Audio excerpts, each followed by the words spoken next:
24-এর ছাত্র নাগরিক অভ্যুত্থান যখন শুরু হয়, আমি তখন সাউথ আফ্রিকাতে একটা স্ট্যাটাস দিয়েছিলাম, কোটা নয় গোটা দেশ সংস্কার করা লাগবে। শুধু বাংলাদেশ নয়, সারা বিশ্বের বাংলা ভাষাভাষী লোকেরা এই আন্দোলনের সাথে তারা সমর্থন দিয়েছে। আমাদের ইউনাইটেড আরব আমিরাতের বাংলাদেশি ভাইয়েরা তারা সেখানে রাস্তায় নেমে এসেছিল, জানেন? ওইখানে ডেমনস্ট্রেশন করা যায় না, সেখানকার সরকার তাদেরকে যাবজ্জীবন দিয়েছিল। তখন আমাদের এই যে প্রধান উপদেষ্টা ডক্টর মোহাম্মদ ইউনূস সরাসরি G2G বলে, এটারে G2G, government to government, G2G, উনি চিঠি লিখলেন যে তাদেরকে, ইউর হাইনেস, হে সম্মানিত আমির, আপনি আমার এই চিঠির কারণে আমার সম্মানে এই 53 জন বাংলাদেশিকে মাফ করে দেন। এই চিঠির বদৌলতে বেকসুর খালাস পেয়ে গিয়েছিল আমাদের ভাইরা, জানেন না এই ঘটনা আপনারা? তাহলে গভর্নমেন্ট টু গভর্নমেন্ট চিঠি দেওয়া হয়। সপ্তম হিজরিতে বিষ্ণু ইসলাম সব সুপার পাওয়ারের কাছে চিঠি দিলেন, রোমান সম্রাটের কাছে, পারস্য অধিপতির কাছে, মিশরের অধিপতির কাছে, সবার কাছে চিঠি লিখলেন। চিঠির ভাষা ছিল এরকম, মিন মুহাম্মাদিন রাসূলিল্লাহ ইলা মুকাওকিস আযীমিল কিবত, মুহাম্মদ রাসূলুল্লাহর পক্ষ থেকে মিশরের বাদশার কাছে, আসলিম তাসলাম, ইসলাম মানো শান্তিতে থাকবা, সালামুন আলা মান ইত্তাবা আল হুদা, শান্তি তার জন্য যে হেদায়েতের অনুসরণ করে। সুবহানাল্লাহ পড়েন। তো এই চিঠি অনেকে ভালোভাবে রিসিভ করেছে, অনেকে এই চিঠি পাওয়ার পরে নবীর কাছে আবার ইন রিটার্ন উপহার পাঠিয়েছে। কি পাঠিয়েছে? উপহার। মিশরের বাদশাহ মুকাওকিস তিনি বিশ্বনবীকে বিশাল এক উপহারের ডালি পাঠিয়েছেন। মিশরের বাদশাহ মুকাওকিস ছিলেন ধর্মে খ্রিস্টান। লালমনিরহাটের ভাইয়েরা আওয়াজ করে বলেন, মিশরের বাদশাহ ধর্মে কি ছিল? খ্রিস্টান। কি উপহার দিয়েছিল আমার নবীকে? শুনতে মনে চায়? আওয়াজ নাই লালমনিরহাটের গলায়, শুনতে মনে চায়? 1000 স্বর্ণমুদ্রা, 1000 স্বর্ণমুদ্রা। 2টা খ্রিস্টান দাসী, একজনের নাম মারিয়া বিনতে শামউন আল কিবতিয়া, আরেকজনের নাম সিরিন বিনতে শামউন আল কিবতিয়া। একজন খ্রিস্টান দাস 20 থান কাপড় জামা বানানোর জন্য, আমরা নবী যেন সেলাই করে জামা বানাতে পারে এজন্য 20 থান কাপড়, 20 থান ফাইন গার্মেন্ট। সুবহানাল্লাহ পড়বেন না? এরপরে একটা গাধা যেটার নাম ছিল উফাইর, আর একটা খচ্চর, এটার নাম ছিল দুলদুল। খচ্চর চিনেন? গাধা আর ঘোড়ার ক্রসিং এ যে প্রাণীটা দুনিয়াতে আসে এটার খচ্চর বলে। তো এই যে সুপার পাওয়ার খ্রিস্টান বাদশার কাছে নবী চিঠি লিখলেন, ওই খ্রিস্টান বাদশাহ আমার নবীকে উপহার দিল। বিশ্বনবী এই উপহারগুলো সানন্দে গ্রহণ করেছে। সুবহানাল্লাহ পড়বেন না? তাহলে অমুসলিম কেউ যদি আপনাকে উপহার দেয়, হালাল উপহার হলে আপনি গ্রহণ করতে পারবেন। অনুরূপভাবে পারস্যের বাদশাহ, রোম সম্রাট বিশ্বনবীকে উপহার পাঠিয়েছেন, আমার নবী সবগুলো উপহার গিফট গ্রহণ করেছেন। সুবহানাল্লাহ বলেন। তাহলে প্রিয় লালমনিরহাট, আওয়াজ করে বলুন, ইসলাম কি ন্যারো মাইন্ডেড রিলিজিয়ন না ব্রড মাইন্ডেড?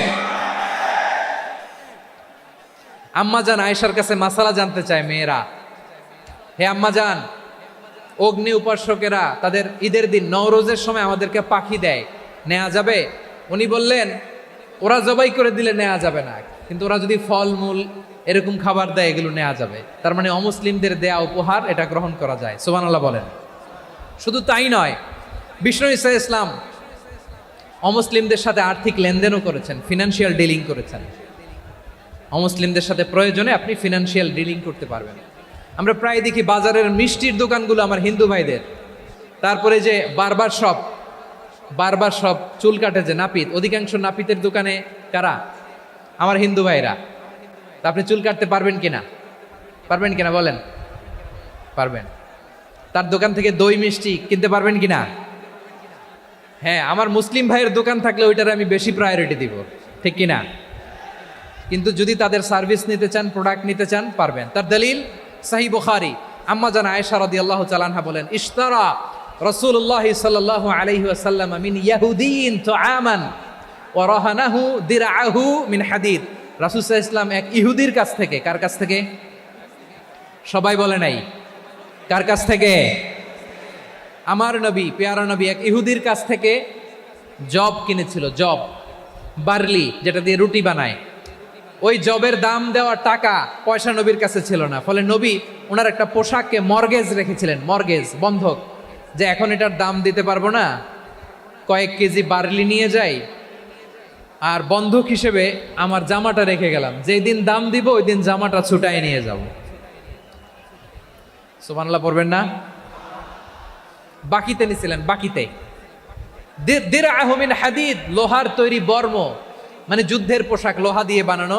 বিশ্বনবী বললেন কয়েক কেজি জব দাও, টাকাটা পরে দিব, এখন টাকা নাই, বন্ধক হিসেবে মর্গেজ হিসেবে আমার জামা রেখে গেলাম, যখন টাকা দিব জামা ছুটায় নিব।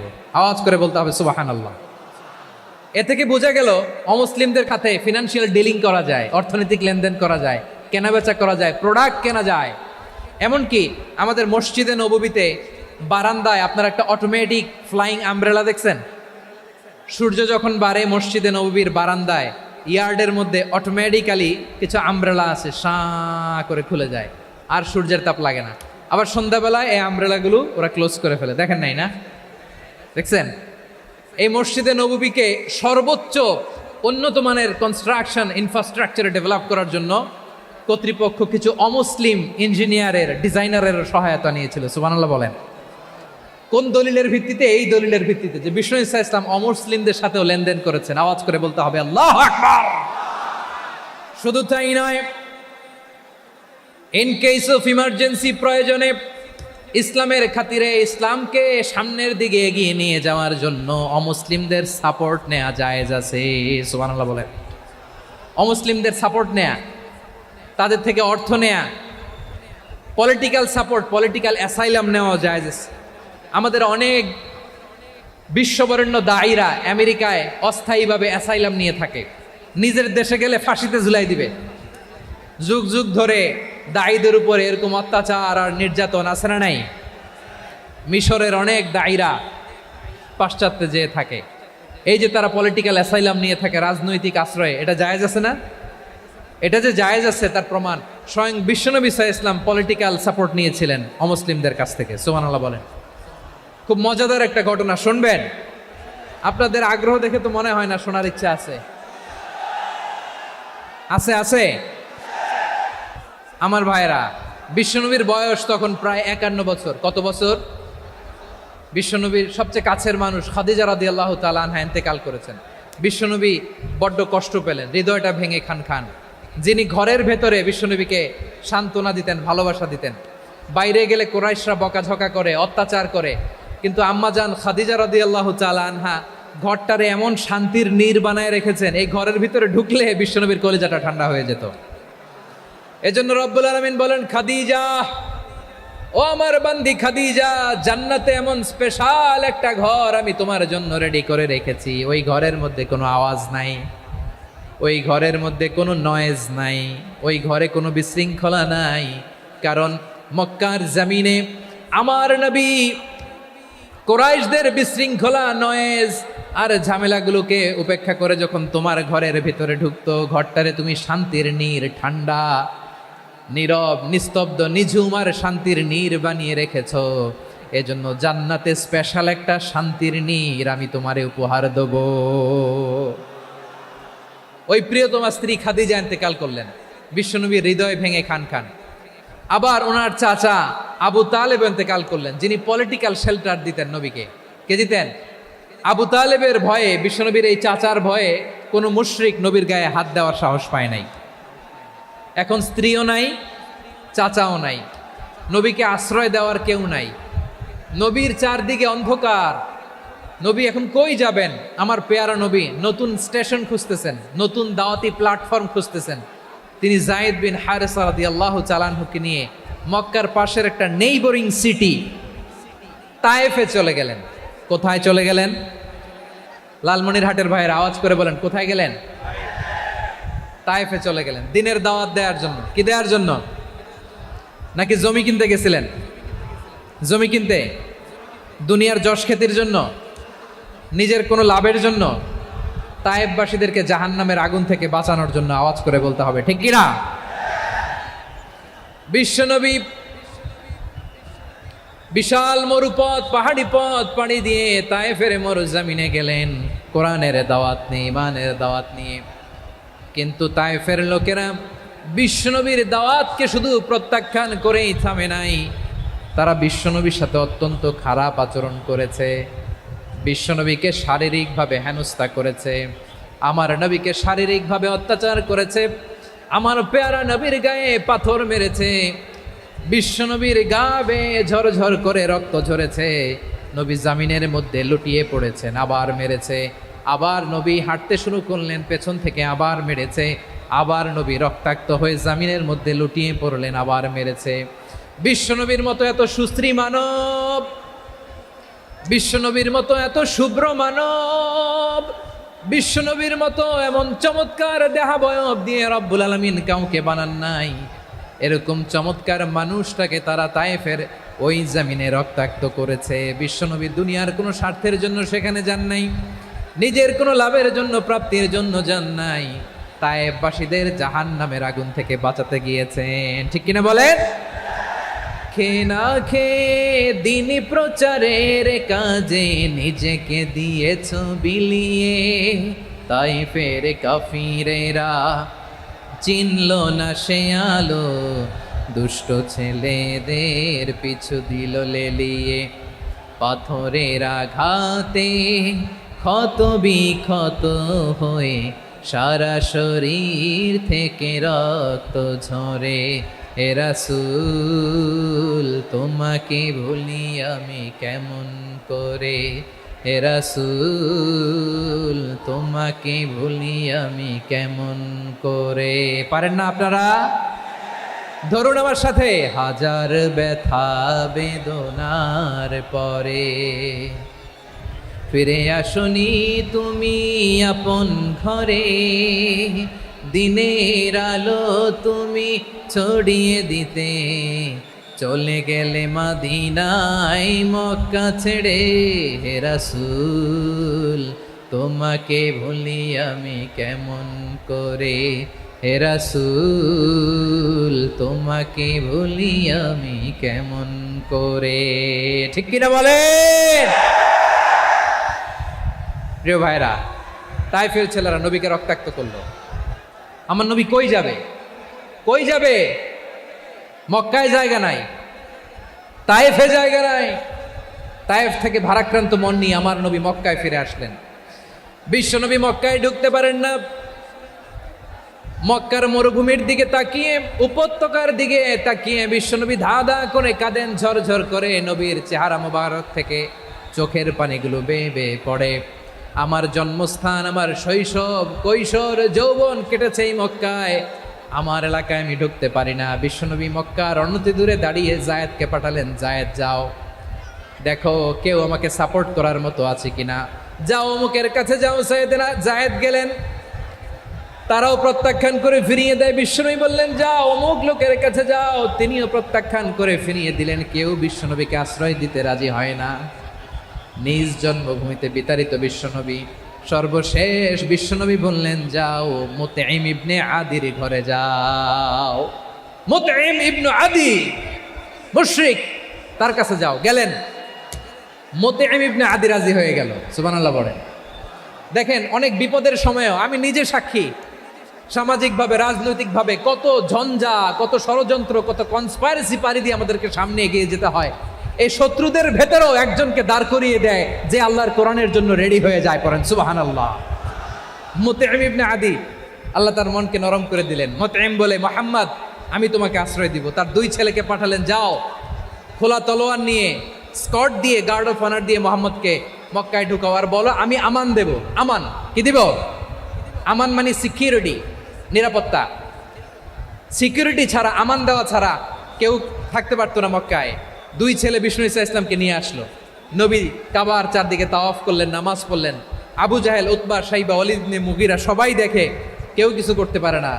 কারণ মুতঈম ইবনে আদি ঘোষণা দিয়েছেন, আমি মুহাম্মদকে আমান দিয়েছি, মুহাম্মদের গায়ে যেন কেউ স্পর্শ না করে। আওয়াজ করে পড়েন সুবহানাল্লাহ। নবীর এই বিপদকালে মুহূর্তে মুতঈমের হৃদয়টারে নরম করে দিল কে? আচ্ছা, লালমনিরহাটের ভাইয়েরা বলেন, এই মুতঈম কি মুসলিম ছিল না মুশরিক? সবাই বলতে হবে, মুসলিম না মুশরিক? তাহলে মুশরিকের কাছ থেকে নবী পলিটিক্যাল অ্যাসাইলাম, আধুনিক রাষ্ট্রবিজ্ঞানের ভাষায় পলিটিক্যাল অ্যাসাইলাম, যেটাকে বলে রাজনৈতিক আশ্রয়। ওনার আমান বা নিরাপত্তার এই ঘোষণায় তিনি মক্কায় ঢুকলেন। যতদিন নিরাপত্তা ছিলেন। মোতেম যখন মারা গেল, বিষ্ণু ইসলাম হিজরত করে মদিনায় চলে গেলেন। সুবহানাল্লাহ। কিন্তু মোতেম যে বিশ্বনবীর উপকার করছে এটা বিশ্বনবী ভুলে নাই। আমাদের অনেকে আছে উপকার করার পরে আর খেয়াল থাকে না, খাওয়ার পরে গলা দিয়ে নামলে আর খেয়াল থাকে না। এরকম আছে না নাই? আমার নবী ভুলে নাই।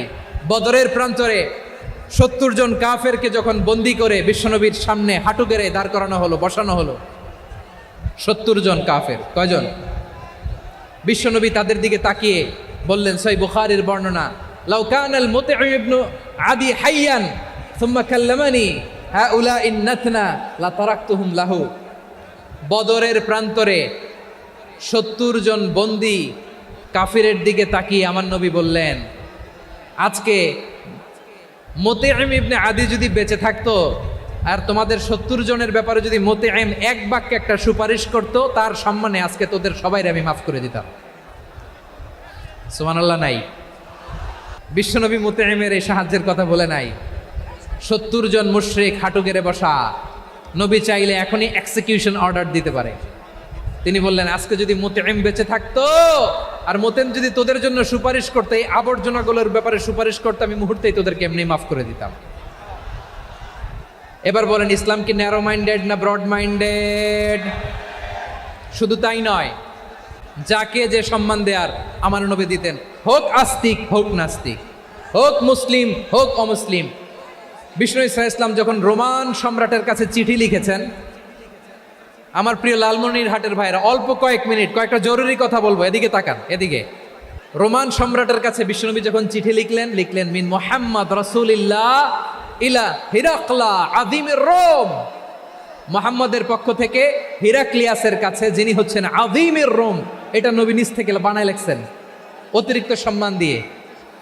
কোন রাষ্ট্রপ্রধান যখন আসে তাদেরকে আমরা কি বলি জানেন? তার নামের শেষে HE এটা লিখতে হয়, H.E. মানে হিজ এক্সেলেন্সি। কি লেখে? হিজ এক্সেলেন্টি, অথবা ইউর হাইনেস, ইউর ম্যাজেস্টি। দেখেন, বিশ্বনবী সাল্লাল্লাহু আলাইহি ওয়াসাল্লাম সব নবীদেরও নবী।